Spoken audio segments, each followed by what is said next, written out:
우리가 추수감사절을 맞이하였는데 추수감사절에 어제 조금 전에 말씀드렸다시피 기도 중에 말씀드렸지. 우리가 감사의 기본은 무엇이냐 하면은 우리에게 더하시고 공급하신 것에 대한 감사가 아니라 우리 영혼에 대한 구원에 대한 감사다라는 거예요. 우리 영혼 문제 해결에 대한 감사라는 거예요. 우리가 공급해 주심에 대한 것은 전적으로죠. 주시고 안 주시고는 아버지의 뜻이라는 거예요. 주신 것에 대해서 감사할 뿐이지 안 주신 것에 대해서 불평불만할 수가 있는 것이 바로 주심과 안 주심에 대한 우리의 태도라는 거예요. 그건 상관없어요. 그건 필요 없어요. 가장 중요한 건 뭡니까? 우리 영혼 문제에 대한 해결을 해주심에 대한 감사가 기본이다라는 거예요. 그러면요, 안 주심에 대해서도 불평불만이 나올 수가 없는 거예요.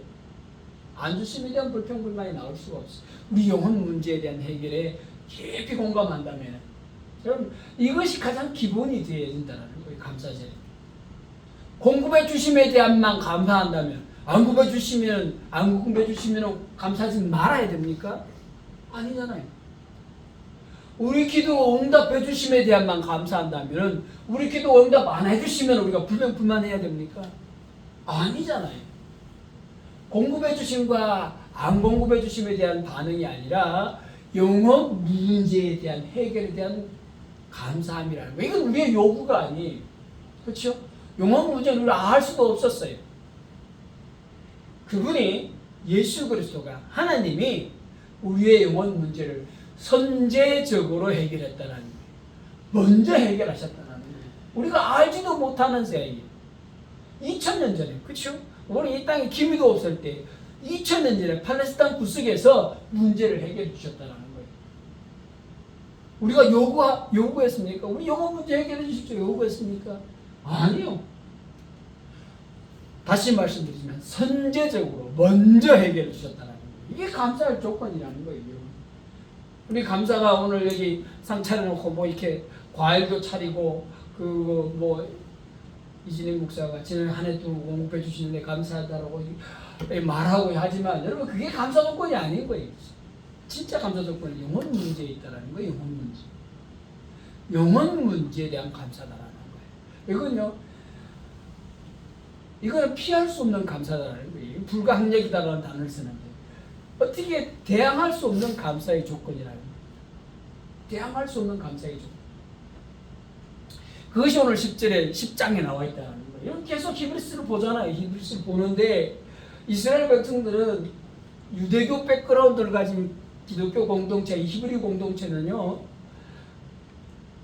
유대교는 근본이 뭐죠? 눈의 보임에 대한, 그렇죠? 형상과 그리고 실체에 대한 믿음이었다는 거예요. 형상과 실체에 대한 믿음. 눈에 보이고 실체로 보이고 그걸 통해 가지고 그들은 하나님의 백성이 되고 믿음으로 나아갔다는 거예요. 그런데 보니까 어떻게 해요? 그들의 삶들이 하나님의 백성답지 못했다라는 거 우리 너무 잘 알잖아요. 구약의 역사를 통해서나 또 주님 오셨을 때 신약시대에 주님을 대하는 그들의 자세와 모습을 봤을 때 그들은 실패한 백성이었다라는 거예요. 그래서 실체로 명령을 주시고 실체로 삶을 살아라고 명령하신 것에 불순종하고 이루어드리지 못했기 때문에 이제 주님께서 다른 방법을 쓰셨는데 뭡니까? 실체로는 힘들었느냐? 그러면 눈에 보이지 않는 방법을 한번 지켜볼까? 그리고 예수 그리스도께 오셔서 새로운 법을 주셨다는 거예요. 그래서 우리가 이미 봤지만 예레미야 31장 31절에 그렇게 얘기했죠. 내가 이제 이스라엘 백성들과 새 언약을 맺을 텐데 옛날에는 돌판에 새긴 법을 주었지만 이제는 마음과 생각에 새긴 마음과 생각에 법을 둔 새로운 언약을 맺을 것이다 라고 구약의 예레미야 시대에 이미 예레미야 시대 예수님 오시기 전에 수백 년 전에 예레미야 시대에 주님 예레미야를 통해서 말씀을 하셨다라는 거예요. 마음과 생각이 일뿐. 우리 생각은 그렇죠. 우리 생각과 삶의 모습과는 전 반대의 모습이에요. 우리는 눈에 보여야 믿어요. 그렇죠? 백문이 불여일견이다. 보지 못하는 소문이나 말이 아니라 한 번 보는 것이 더 좋다. 그것이 우리 삶의 모습이고 과학과 이성이 추구하는 바라는 거예요. 그렇죠? 과학은 실증되는 거예요. 실증 학문이에요. 그렇죠? 실증되는 거예요. 눈으로 증명되는 거예요. 법에서부터 과학에 이르기까지 눈에 보이지 않는 것은 인정하지 않는 사주다라는 거예요. 그런데 하나님의 그 계약은 하나님의 법은 거꾸로 갔어요. 인생의 흐름과 거꾸로 갔다는 거예요. 실증하는 데에서 눈에 보이는 데에서 눈에 보이지 않아. 그러나 사람들은 눈에 안 보이는 데서 눈에 보이는 데로 왔다. 완전히 엇박자라는 거예요. 엇박자. 그것이 하나님께서 인간에게 주신 새로운 계명을 지키기 힘든 이유이다. 구원 얻기는 쉬운데 구원 얻기 쉬워. 누구나 예수 그리스도를 믿기만 하면 구원 얻고 예수 그리스도 피만 의지하면 구원 얻는다는 구원의 길이 활짝 열려 있는데 그 말씀을 지키기는 더 어려워졌다는 거예요. 그래서 주님께서 우리에게 뭘 원합니까? 항복을 원하십니다. 항복. 주님은 우리에게 항복을 원해요. 그래서 누구를 의지하라고요? 성령님을 의지하도록 요구하시고 계시다.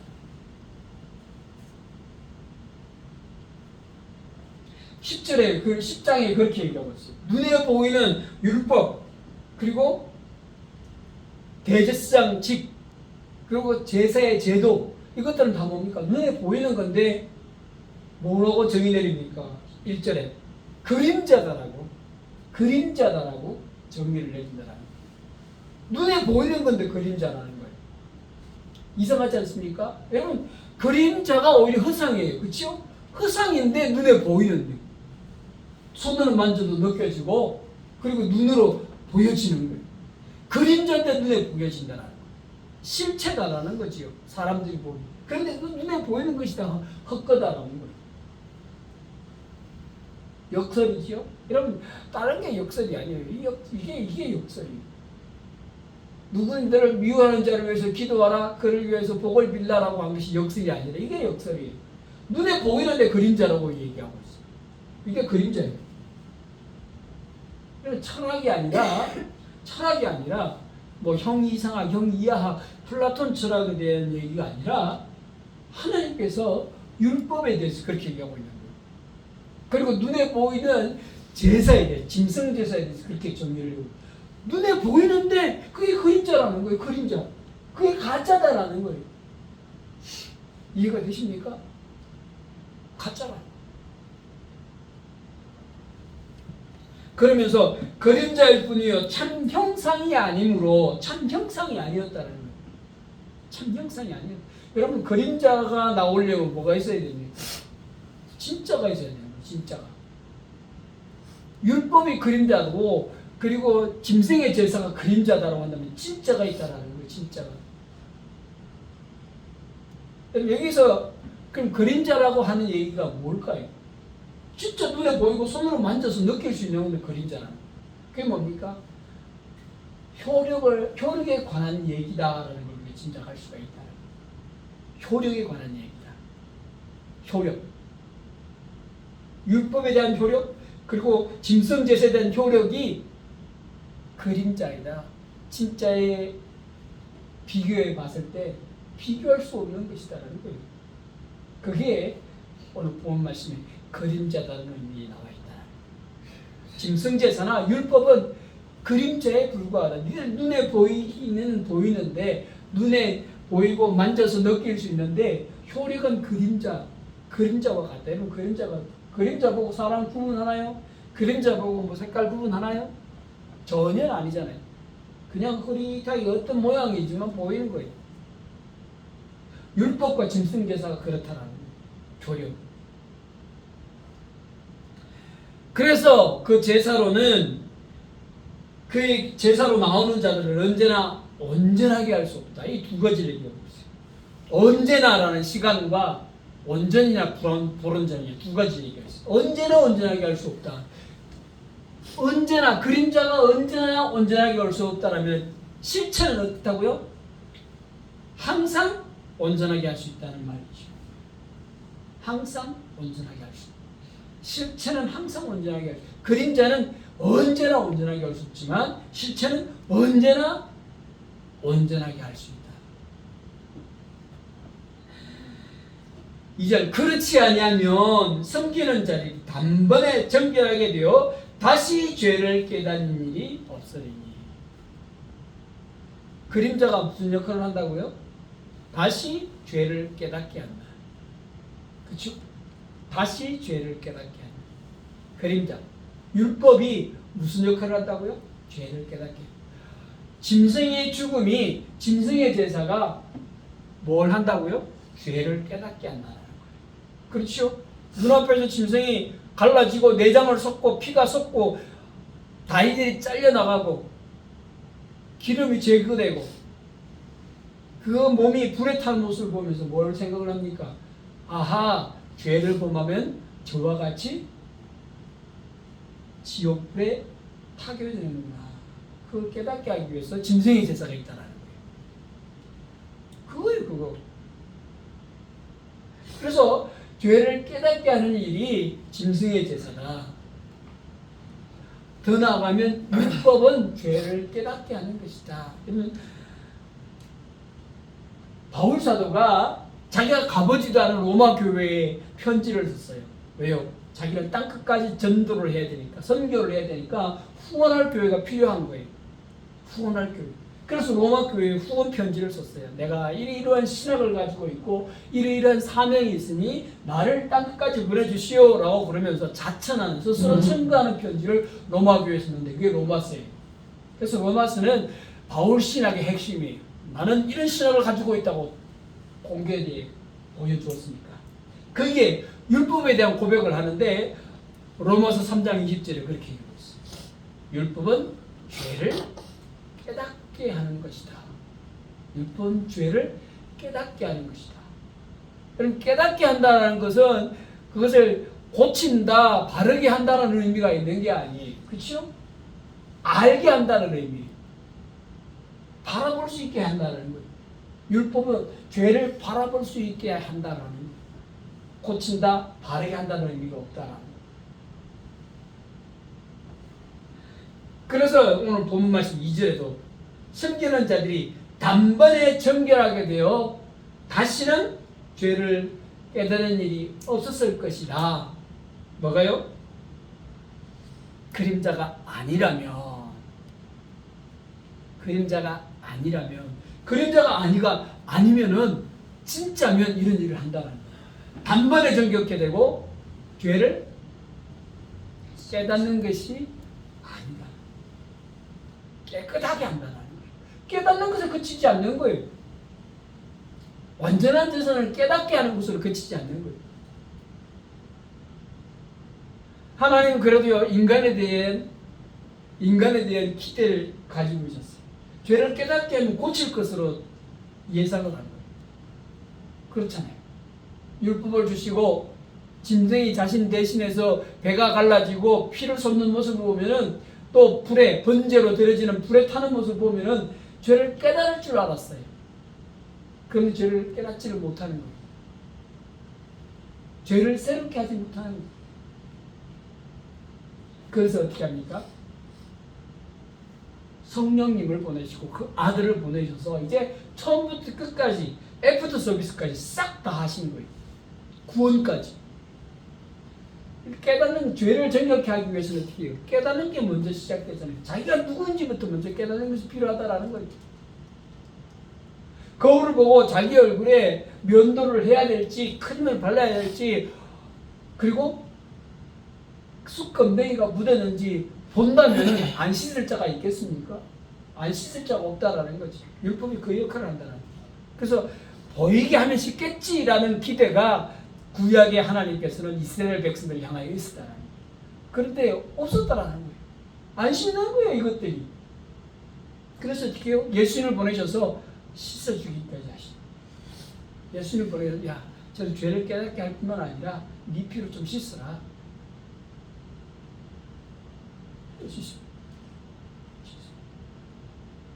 주님의 피로, 십자가에 흘리신 피로, 예수의 피가 우리를 깨끗게 한다, 정결. 짐승의 피가 우리를 깨끗게 한다, 정결케 한다. 아니에요.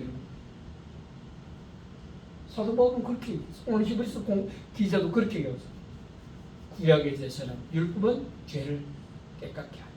그런데 우리가 구약에 우리 출애굽기 봤잖아요. 출애굽기 보면서 제사를 뭐한 정결 예식이다라고 이름을 붙여요. 정결 예식. 정결은 뭡니까? 깨끗게 한다는 의미죠. 씻는다는 의미예요. 정결은. 그런데 오늘 보면은 사도 바울의 고백과 오늘 히브리서의 이 기자의 고백은 정결케 하지 않는다. 뭐지? 어디까지만 해준다고요? 죄를 볼 수 있게만 해준다. 죄를 발견할 수 있게만 해준다라는 그거예요. 그러다 보니까 어떻게 합니까? 3절. 이 제사들에는 해마다 죄를 기억하게 하는 것이 있다. 그렇죠. 해마다 반복해서 제사를 드리니까 해마다 죄를 기억하게 하는 거예요. 해마다. 야, 짐승이 갈라지고 피를 쏟고 피를 그냥 쏟아 버리는 것도 아니죠. 기억하기 위해서 어떻게 해요? 온 사방에 뿌리고 심지어는 우슬초, 솜으로 천으로 찍어가지고 백성들에게 뿌렸어요. 이렇게. 피범벅이 되는 거예요. 비린내 나지요.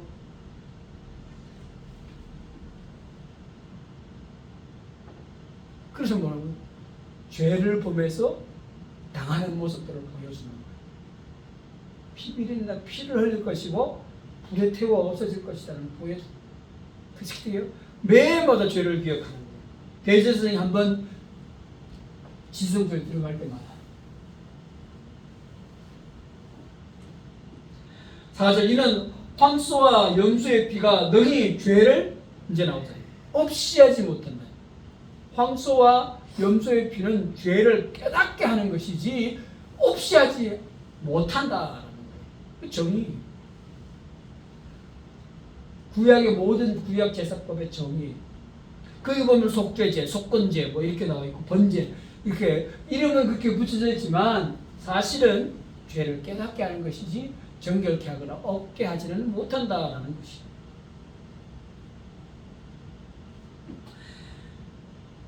그래서 불완전한 제사이기 때문에 5절에 그렇게 얘기하죠. 그러므로 주께서 세상에 임하실 때 이르시되 하나님이 제사와 예물을 원하지 아니하시고 오직 나를 위하여 한 몸을 예비하셨도다. 몸, 제물, 한 몸을 예비하셨도다. 번제와 속죄제는 기뻐하지 아니하시니 이에 내가 말하기를 하나님이여 보시옵소서 두루마리 책에 나를 가리켜 기록된 것과 같이 하나님의 뜻을 행하려 왔나이다. 이 누구의 고백이지요? 예수님의 고백인 거예요. 예수님은 그랬어요. 하나님의 뜻을 행하려 왔나이다. 제물이 되기 위해서 이 땅에 왔나이다. 무슨 제물? 짐승과 다른 제물이 되기 위해서 왔다. 짐승과 다른 제물. 위에 말씀하시기를 주께서는 제사와 예물과 번제와 속죄제는 원하지도 아니하시고 기뻐하지도 아니하신다 하셨고 이는 다 율법을 따라 드리는 것이라. 하나님께서 제정은 하셨지만 기뻐하지 않는 거예요. 왜요? 깨닫게 하면은 정결케 하리라 생각을 했어요. 그 생각과 태도를 바꾸리라 하나님께서는 당신의 백성들을 향한 기대를 가지고 있었다는 거예요. 그런데 죄를 봐도 그냥 멍멍한 거예요. 그냥 그래 짐승 네가 잘못해서 죽지 이런 식인 거예요.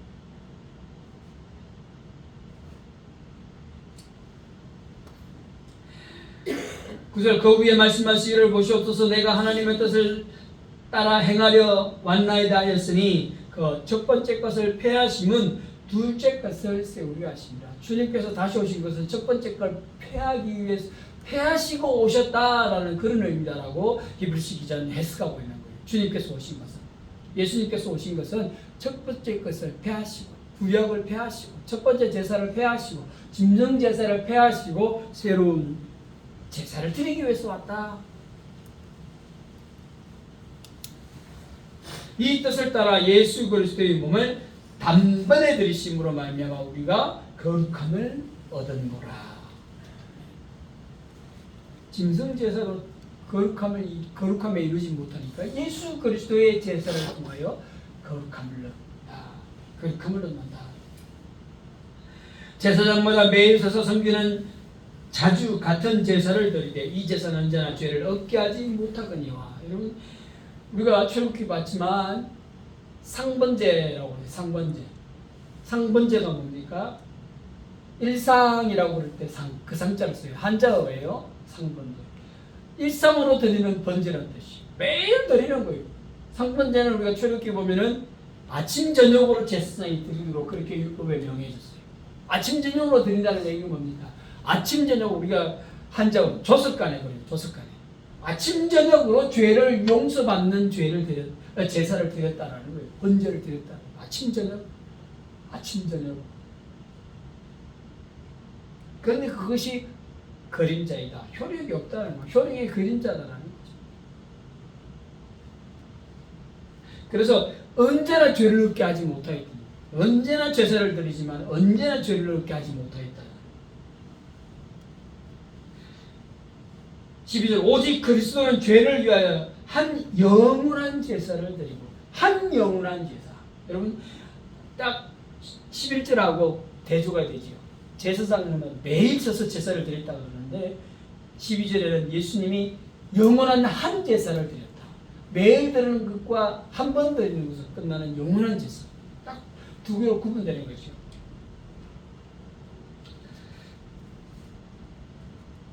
그리고 한 영원한 제사를 드리고 하나님 우편에 앉으사 그 위에 자기 원수들을 발등상 되게 하실 때까지 기다리신다.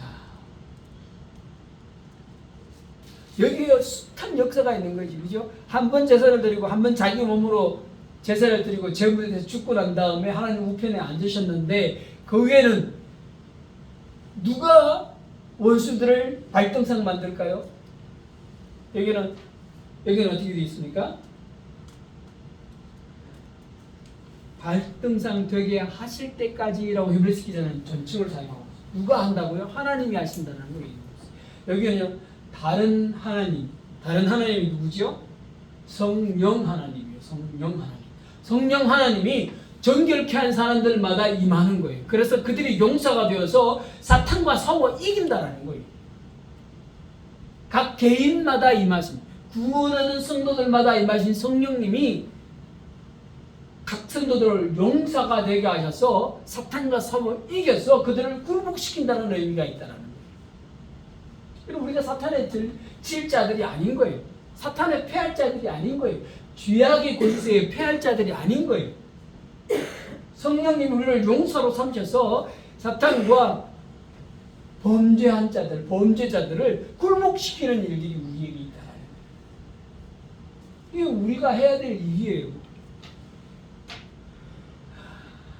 일반 자연인으로는 사탄을 대항할 수가 없어요. 그렇죠? 사탄은 영적 존재이고 하나님께서 사탄을 만드실 때 가장 존귀한 천사 중에 한 명으로 만들어요. 가장 존귀한 천사. 가장 존귀한 천사는 그 존귀한 천사가 타락했는데 하나님께서는 사탄에게서 그 능력을 다 빼앗지 않으셨어요. 그냥 내버려 두셨어요. 그래서 어떻게 해요? 하나님 다음가는 권세와 능력을 가진 것이 사탄입니다. 사탄을 대항할 수가 없는 거예요, 인간은요. 사탄처럼 인간도 만들어졌지만 하나님께서는 천사들에게, 사탄에게 능력을 주셨다니까요. 능력을 주셨다. 그래서 인간은 천사들을 대항할 수가 없는 것과 마찬가지로 사탄을 대항할 수가 없는 거예요.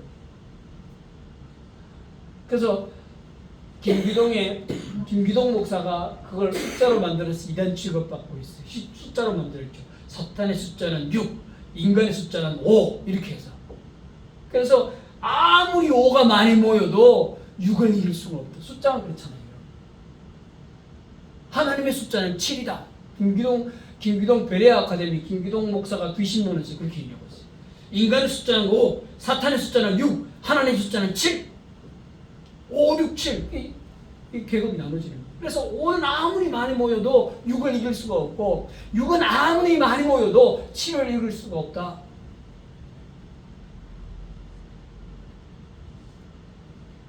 그러니까 이렇게 숫자 5, 6, 7 이렇게 해서 2단으로 취급받고 배척당하지만 그 말은 사실이에요. 인간은 사탄을 대적할 수가 없어요.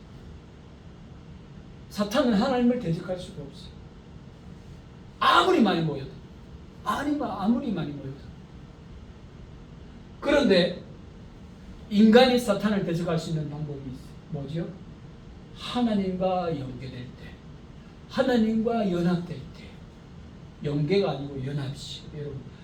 그래서 성령님이 우리에게 오셔서 연합하시라고. 그래서 인간은 사탄을 대적할 수가 있는. 그래서 인간은 사탄을 대적할 수가 있는. 우리 속에 있는 오로 대적하는 것이 아니라 하나님이신 칠로서 육을 대적하는 거예요. 오는 아무 능력도 없고 아무짝에도 쓸모없는 그 사단이 되어가는 것이. 김근영 목사가 얘기한 숫자를 한다면 그거예요. 뭐 5가 2개 모으면 10인데 6을 못 이기겠느냐. 쥐가 아무리 100마리 덤벼도 고양이 한 마리를 당하지 못하는 거예요. 유튜브에 한번 보셔요, 여러분. 그런 비슷한 얘기들이 참 많아요. 그런 거예요. 위험 앞에, 한 번 부러지심 앞에, 고양이 한 번 울음 앞에 쥐 100마리가 도망가는 거예요, 여러분. 덤넘치는 거예요, 덤넘. 그래서 우리는 하나님을 의지하고 성령님이 우리 가운데 온전히 거하고 우리가 하나님, 성령 하나님과 일치하는 거. 그래서 유명한 목사님들은 그런 얘기들을 많이 하죠. 사단은 성도들은 무서워하지 않는다. 사단은 성도들은 무서워하지 않는다. 그러나 기도하는 성도는 무서워한다. 기도하는 성도는 무서워한다. 기도가 뭐죠? 온전히 자기를 제하고 하나님께 자기를 내려놓는 것이 기도입니다. 기도하는 성도는 사단은 무서워한다. 왜? 하나님과 연결되어 있고 연합되어 있고. 그거예요. 우리의 삶이 기도가 되고 우리가 삶이 하나님의 인도하신 가운데 완전히 거한다면 우리는 용서가 됩니다. 그래서 어떻게 해요? 하나님과 연합해서 원수, 예수의 원수, 우리의 원수를 굴복시키고 우리 발 아래 무릎 꿇게. 이게 뭡니까? 발등상이. 우리가 발을 올려놓는 등상이 됩니다. 상이 되는 사단이. 그때까지 성자 예수님은 하나님 보좌 우편에 기다리신다. 성령 하나님이 인간과 연합해서 인간을 용서로 만드셔서 사단을 굴복시킬 때까지 성자 하나님은 성부 하나님 우편에 앉아 계신다. 그가 거룩하게 된 자들을 한 번의 제사로 영원히 온전하게 하셨느니라. 한 번의 제사로 영원히 온전하게. 인간은 불완전한 존재인데 온전하게 했다라는 거예요. 왜 온전하게 될 수가 있지요? 성령 하나님이 우리와 함께 하심으로 온전하게 되는 거예요. 그래서 15절에 성령이 증언하신다고 얘기하고 있죠. 성령이 우리에게 증언하시되 주께서 이르시되 그날으로는 그들과 맺을 언약이 이것이라 하시고 내 법을 그들의 마음에 두고 그들의 생각은 기록하리라. 성령님이 사람들의 마음과 생각의 법을 새기고 기록한다. 성령님이 여러분 일치화되는 우리가 용서가 될 수가 있는 사단을 대적할 인간으로서 사단을 대적할 수가 있는 용서가 될 수 있는 비법이 바로 여기 있다. 성령님으로 말미암아 우리 마음속에 하나님의 법이 우리 생각에 하나님의 법이 우리 마음과 생각에 하나님의 법이 온전히 기록되는 거예요. 그리고 그 기록된 자들을 향하여 주님께서는 뭘 선포하십니까? 그들의 죄와 그들의 불법을 내가 다시 기억하지 아니하리라. 여러분, 구약의 율법에선 하나님께서 죄악을 일일이 기억했어요. 인간이 범한 죄악들을 일일이 기억하고 어떻게 해요? 짐승을 잡아 바쳐라고 했어요. 그거 볼 때마다 네가 죄인인 것을 깨달아라고 했어요. 그러나 이분의 마음과 생각에 생긴 율법으로 말미암아 죄를 기억도 안 하십니다. 왜요? 성령님이 우리 속에서 죄악을 지적해 해주시기 때문에, 알게 해주시기 때문에 필요 없는 거예요, 여러분. 성령님이 우리에게 살아있는 양심으로 살아계신 하나님으로 우리에게 말씀해 주시는 거예요. 넌 죄인이다. 넌 이 죄악을 범했다. 이 죄를 범했다. 회개해라. 이 소리 안 들려오시는 분 계십니까? 혹시 여기 앉아 계신 분 중에? 그럼 성령님 함께 계시지 않으신 분이에요.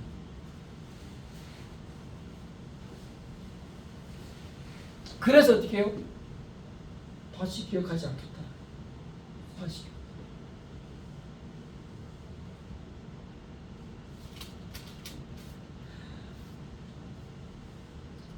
이것들을 사하셨은즉 다시 죄를 위하여 제사 드릴 것이 없느냐. 그렇죠. 죄를 기억 안 하시는데 죄를 생각나게 하는, 하나님이 죄를 생각하지 않으시는데 인간의 죄를 생각나게 하는 제사를 드릴 필요가 없는 거지. 이것이 우리 영혼에 새겨진 감사의 제목입니다. 우리 영혼에 새겨진 감사의 제목이에요. 한 해 동안 너무 힘들었어. 한 해 동안 하나님 뭘 해주신 거 있어. 이렇게 불평 불만이 생기더라도 우리 영혼에 새겨진 감사의 제목, 이것들을 발견할 수 있기를 바랍니다.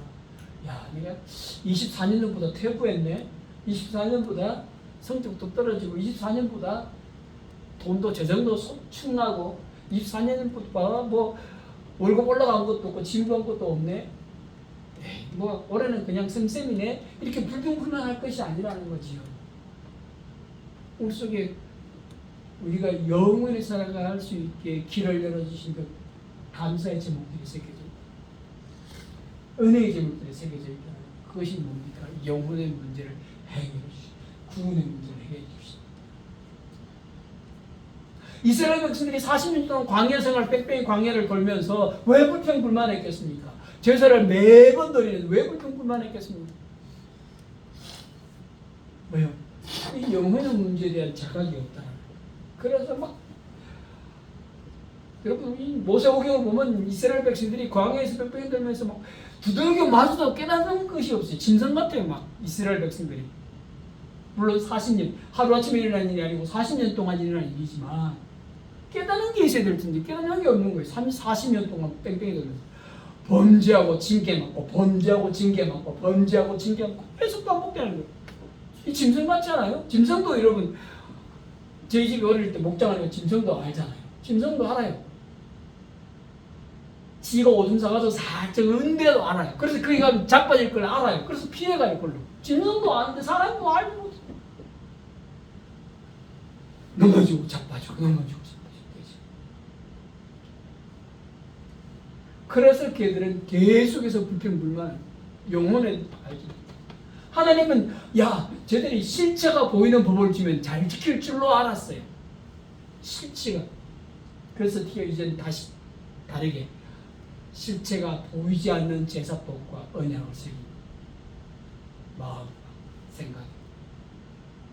그래서 영혼이 없다라고 주장하는 자들, 귀신이 없다라고 주장하는 자들에게 주님께서는 얘기하는 거예요. 분명히 영혼이 있고 마음과 생각이 실체가 있다. 거기에 법을 새기셨다라고 얘기하시기 때문에 분명히 실체가 있는 거예요. 그래서 우리는 이 감사절을 맞이하면서 우리에게 주시고 안 주신 것에 대해서 불평하거나 감사하는 것이 아니라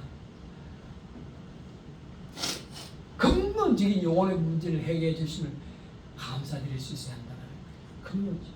그래서 일시적이냐 영원한 것에 대한 감사냐가 이 감사절에 결정되어야 한다는 영원한 것에 대한 감사를 해야 합니다.